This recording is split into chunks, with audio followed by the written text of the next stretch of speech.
Sir, Diwakar గారు వచ్చారు, లోపలికి పంపించమంటారా? అటెండర్ అడిగాడు. పంపించు అన్నాడు డాక్టర్ వేణు ఫైల్ నుంచి తలెత్తకుండానే. గుడ్ ఈవినింగ్ సార్, మా లహరికి జేఎన్టీయూలో కంప్యూటర్ సైన్స్లో సీట్ వచ్చింది అంటూ స్వీట్ బాక్స్ ఇచ్చాడు దివాకర్. కంగ్రాట్స్ అంటూ లహరికి ఫోన్ చేసి అభినందనలు తెలిపాడు. ఆ తర్వాత అటెండర్ని పిలిచి ఓ కాఫీ ఆర్డర్ ఇచ్చాడు. కాఫీ తాగుతూ దివాకర్తో కబుర్లు చెప్తుండగా అటెండర్ వచ్చి, సార్, ఒక పేషెంట్ ఉన్నాడు అన్నాడు. పంపించు. లోపలికి వచ్చిన వ్యక్తిని చూసి దివాకర్కి నవ్వు ఆగలేదు. సన్నని పొడవైన కాళ్లపై షార్ట్స్, అందులో ఎంచేసిన టీషర్ట్, కాళ్లకు వాకింగ్ షూస్, తలపై తెల్లటి క్యాప్, వస్తూనే అపసోపాలు పడుతూ కాలు కుంటుతూ వచ్చాడు. అబ్బా, మీ రూమ్లో ఏసీ సూపర్గా ఉందండి బాబు అంటూ కుర్చీలో వాలిపోయాడు. తల మీద టోపీ తీసి అంటించినట్టున్న 4 కేశాలను కర్చీఫ్తో తుడుచుకుంటూ, ఏంటి సుబ్రహ్మణ్యం గారు కుంటుకుంటూ వచ్చారు అడిగాడు వేణు. వాకింగ్కి వెళ్ళి వస్తుంటే కాలు స్లిప్ అయింది, చీలా మండ దగ్గర మడత పడిపోయింది, నొప్పి చాలా ఎక్కువగా ఉంది అంటూ షూ విప్పి కాలు చూపించాడు. కాలు పరీక్షించి ఈ స్ప్రే పెయిన్ కిల్లర్స్ వాడండి అని రాసిచ్చాడు. డాక్టర్ చెప్పిన దానికి సంతృప్తి చెందని సుబ్రహ్మణ్యం, ఎందుకైనా మంచిది, ఓ ఎక్స్రే తీయించుకుంటే బాగుంటుందేమో, తనకు వైద్య పరిజ్ఞానం ఉందన్నట్లు. నా ట్రీట్మెంట్కి అవసరం లేదు, మీకు కావాలంటే రాసిస్తాను. ఎందుకు అడుగుతున్నానంటే వచ్చే నెల మా ఆవిడతో కలిసి అమెరికా వెళ్లాల్సి ఉంది, మళ్ళీ అప్పటికేమైనా ప్రాబ్లం అవుతుందేమోనని చెప్పాడు. లాస్ట్ ఇయర్ వెళ్ళొచ్చానని చెప్పినట్లున్నారు. అవును, అప్పట్లో సరదాగా అమెరికా చూసేందుకు వెళ్ళాం. ఇప్పుడు మా అమ్మాయికి కొడుకు పుట్టాడు, మనవాణ్ణి చూడటానికి వెళ్తున్నాం. రిటైర్ లైఫ్ బాగా ఎంజాయ్ చేస్తున్నారు అన్నాడు వేణు. అఫ్ కోర్స్, అందులో సందేహమేముంది. నాకు ఇంకో 20 ఏళ్ళు ఆనందంగా ఆరోగ్యంగా బ్రతకాలనే ఆశ ఉంది అనగానే వేణు దివాకర్ ముఖముఖాలు చూసుకున్నారు ఆశ్చర్యంగా. నా మాటలు మీకు విచిత్రంగా అనిపించవచ్చు. నేను రిటైర్ అయి 5 ఏళ్ళయింది. ఇప్పుడు నా వయసు 65.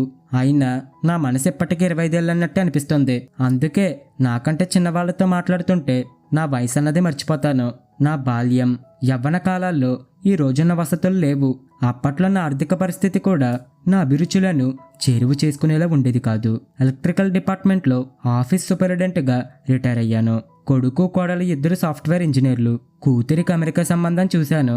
రిటైర్మెంట్ జీవితం ఇప్పుడు ప్రశాంతంగా గడుస్తుంది. ఇవాళ కంప్యూటర్లు, సెల్ ఫోన్లు, ఇంటర్నెట్, క్లబ్బులు, పబ్బులు, ఏకంగా చెప్పాలంటే డబ్బుంటే చాలు ప్రపంచం మన ఇంటికి వచ్చేస్తుంది. అందుకే ఇవన్నీ అనుభవించేందుకు ఇంకో 20 ఏళ్ళు ఆరోగ్యంగా బ్రతకాలన్నదే నా కోరిక.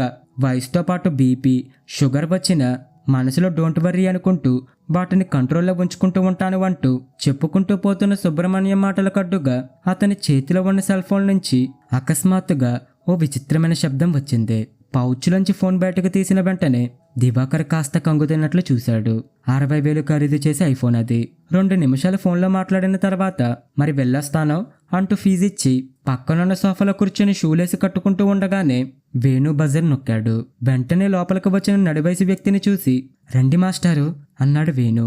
డాక్టర్, ఈ లెటర్ చదవండి అని ఓ పేపర్ ఇచ్చి పక్కన నిలబడి కన్నీళ్లు బతుకుంటున్నాడు ఆయన. వేణు పేపర్ మడత తీసి చూశాడు. నేను చచ్చిపోయాక నా కళ్ళు, అవయవాలు డొనేట్ చేయండి అని రాసింది. ముత్యాల్లో ఉండే మీ అబ్బాయి హ్యాండ్ రైటింగ్ ఇప్పుడు ఎల్కేజీ పిల్లలు రాసినట్లుగా మారిపోయింది అన్నాడు నిట్టూరుస్తూ.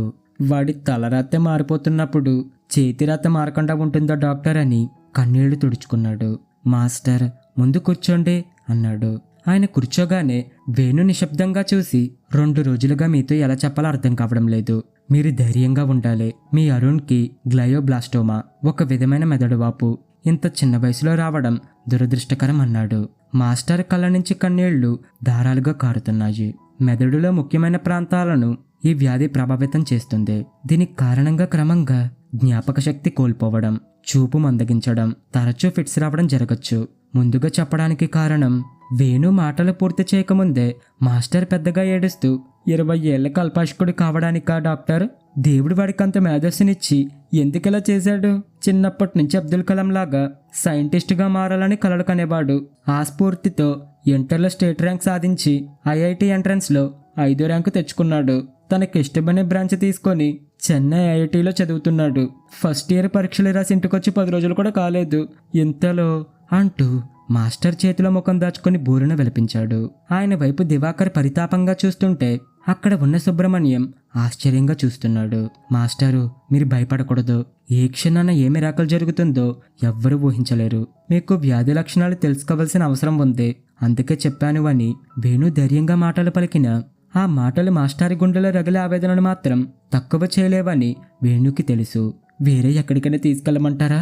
ఎక్కడికి తీసుకెళ్ళినా మారేదేమీ లేదు. సర్జరీ ఒక్కటే మార్గం. అంతేకాదు ఖర్చు కూడా లక్షల్లో ఉంటుంది. అందుకు మీ ఆర్థిక పరిస్థితి. అలా అనకండి డాక్టర్. నా కళ్ళ ముందే వాడు జీవన్మరణం పోరాటం చేస్తుంటే చూస్తూ నేను ఎలా బ్రతకగలను? 12 నుండి 15 లక్షల వరకు ఖర్చు అవుతుంది అని చెప్పగానే మాస్టరి ముఖం మెల్లగా దిగులుతో పాలిపోయింది. ఆయన చూపుల్లో ఆవేదన తట్టుకోలేనంత తీవ్రంగా కనిపించింది. తల పట్టుకొని, వందలకి వేలకి అల్లాడే మేము లక్షల్లో ఎక్కడి నుంచి తీసుకురాగలం డాక్టర్ అన్నాడు హృదయ విదాకరంగా. దిగులు పడకండి. నిమ్స్లో నా బ్యాచ్మేట్ సర్జన్ ఉన్నాడు. బ్రెయిన్ సర్జరీలో ఎక్స్పర్ట్. అతనితో మాట్లాడి చెప్తాను. అంతలో సార్ పేషెంట్ ఉన్నాడు అని అటెండర్ చెప్పడంతో నేను తర్వాత కలుస్తాను అని మాస్టర్ కళ్ళు తుడుచుకుంటూ వెళ్లారు. సుబ్రహ్మణ్యం వెంటనే లేచి, నేను వెళ్తాను డాక్టర్, రేపు ఎక్స్రే తీసుకొస్తాను అంటూ బయటికి నడిచాడు. ఆ అబ్బాయికి సర్జరీ చేస్తే అని వేణుతో మాట్లాడాడు. ఛాన్సెస్ 50-50. కానీ చాలా దేశాల్లో సర్జరీ తర్వాత పూర్తిగా కోలుకొని సాధారణ జీవితాన్ని కొనసాగించిన వాళ్ళు ఉన్నారు. పాపం మాస్టరి వేదన హృదయ విదాకరంగా ఉంది. అవును, Shankar master elementary school teacher. చాలా కాలంగా తెలుసు.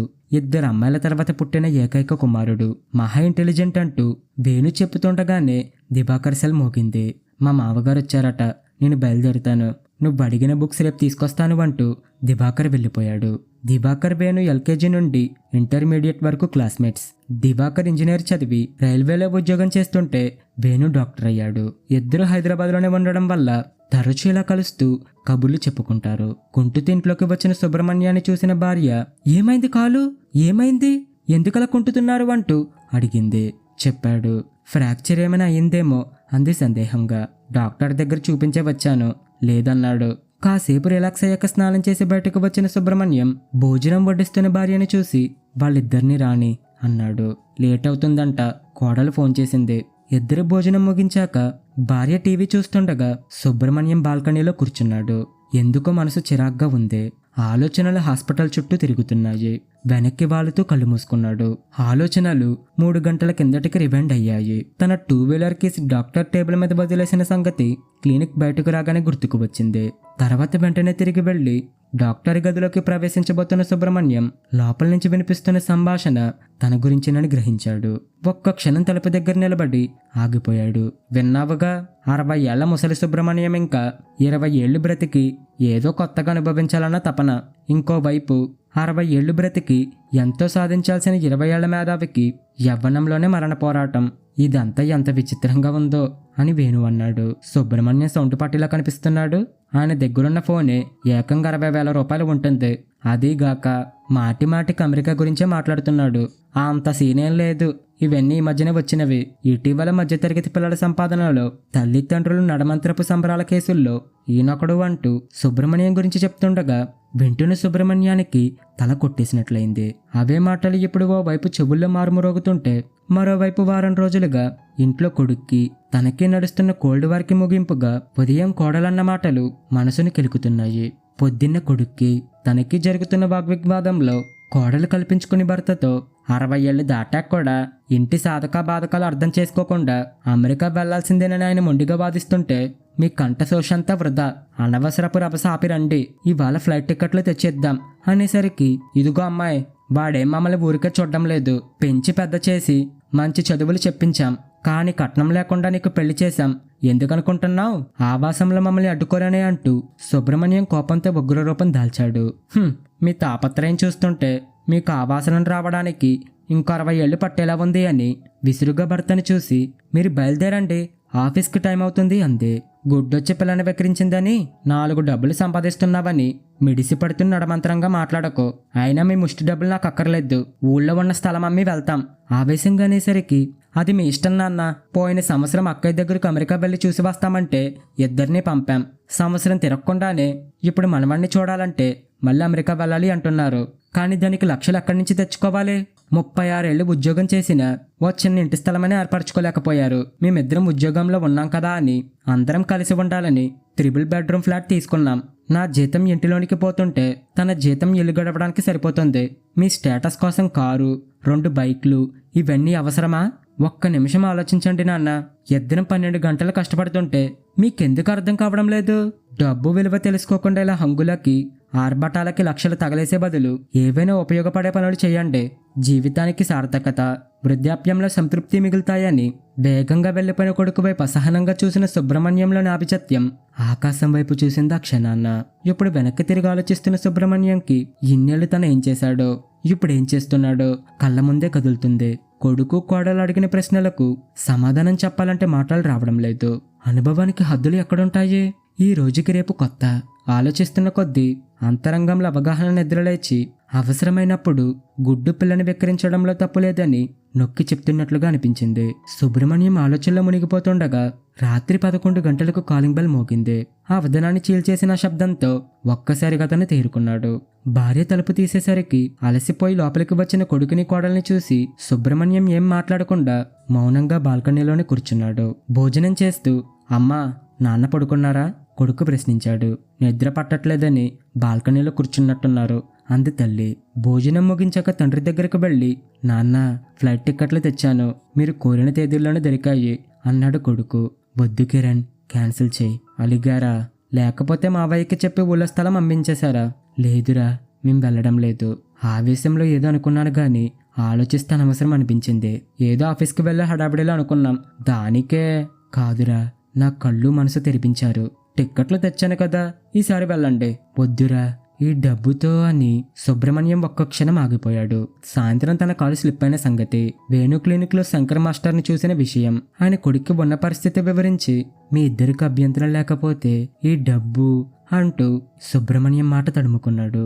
మర్నాడు సాయంత్రం వేణు ఛాంబర్లకు వచ్చిన దివాకర్ అక్కడ సుబ్రహ్మణ్యంను, అతని పక్కన మరొకరిని చూసి బయట వెయిట్ చేస్తాను అంటూ లేవబోతుంటే, పర్లేదురా, సుబ్రహ్మణ్యం గారిని నిన్న చూసావుగా, ఇతను వాళ్ళ అబ్బాయి కిరణ్ అని పరిచయం చేశాడు. ప్యాంటు షర్టులో నుదుట బొట్టుతో వయసు తెచ్చిన హుందాతనం ఉట్టిపడేలా కనిపిస్తున్న సుబ్రహ్మణ్యంను ఆశ్చర్యంగా చూసిన దివాకర్ని ఉద్దేశించి, సుబ్రహ్మణ్యం గారు తన అమెరికా ట్రిప్ క్యాన్సిల్ చేసుకున్నారు. డబ్బుతో పాటు ఇంకొంత కలిపి మొత్తం 2 లక్షలు శంకర్ మాస్టర్ గారి అబ్బాయి సర్జరీ కోసం ఇచ్చారు. ఇదిగో చెక్ అంటూ చూపించాడు. నేను కూడా 1,00,000 రూపాయలు అతను ఆపరేషన్ కోసం ఇచ్చేద్దామని తీసుకొచ్చాను అని చెక్కిస్తూ దివాకర్ చెప్పాడు. ఈసారి ఆశ్చర్యపడే వంతు వేణుదే. ఇంత డబ్బు!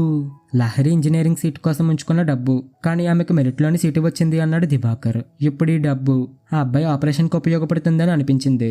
మరో 2 రోజుల్లో ఫ్రెండ్స్ ద్వారా ఇంకొంత ఫండ్ కలెక్ట్ చేస్తానని చెప్పాడు కిరణ్. Thank you.